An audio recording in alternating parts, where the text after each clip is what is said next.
مسلمان وہ عظیم قوم ہے جو ہزاروں قوموں کی تہذیب و تمدن کو اپنے ساتھ گھسیٹ کر لا رہی ہے، یہ سوچے سمجھے بغیر کہ کیا یہ روایات ہمارے مذہب کی عکاسی کرتی ہیں یا نہیں۔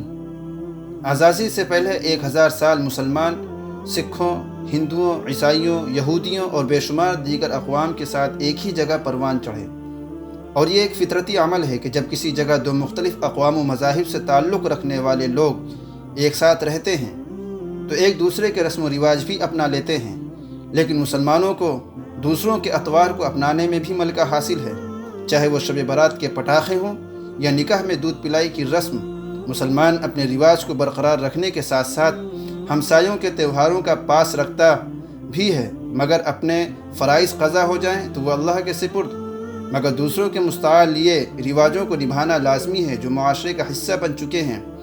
آخر 1000 سال تھوڑا عرصہ نہیں ہوتا، نام نہاد رواجوں کو نسل در نسل کندھوں پر منتقل کرنا۔ 1000 سالوں کا چڑھا رنگ 73 سالوں میں کیسے اترے گا؟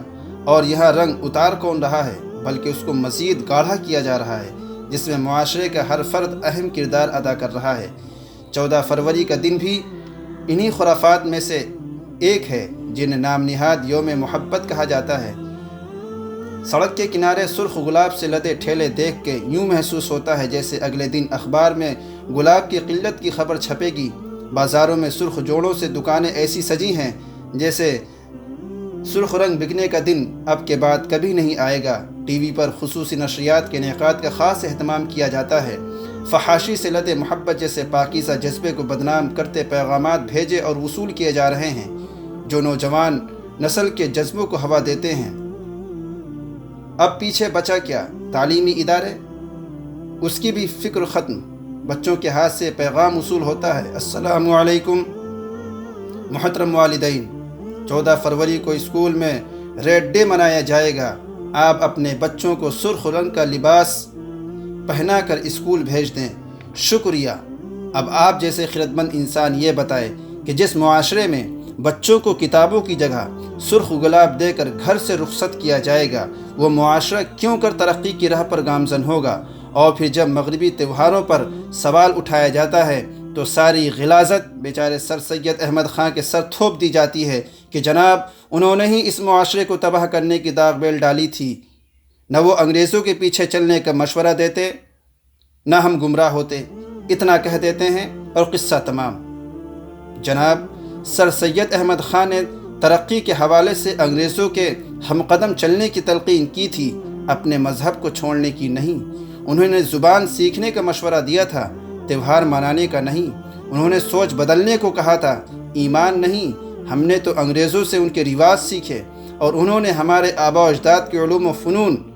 صرف بیڑیوں میں جکڑ دینا ہی غلامی نہیں، بلکہ اپنی طرز زندگی کو دوسروں کے رواجوں کا محتاج کر دینا بھی غلامی ہے، اور اسی کو ذہنی اور فکری غلامی کہتے ہیں۔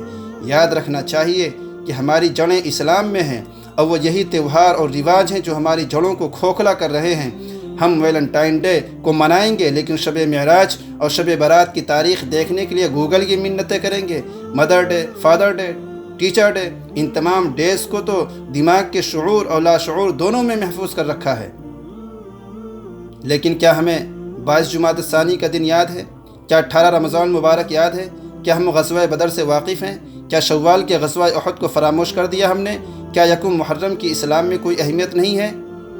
افسوس کہ ہم جیسی امت و قوم کے لیے ہمارے بزرگوں نے جو محنت کی تھی، جو کوششیں کی تھی، اسے ہم پامال کرنے میں لگے ہوئے ہیں، اور ہمیں اس کا ذرا بھی احساس نہیں۔ اس صورتحال کو دیکھ کر بس یہی خیال آتا ہے کہ میں جو دیکھوں اپنی سانسوں کو غیروں کی محتاج، اس سے پہلے تو مجھے اٹھا لے اے کائنات کے مختار۔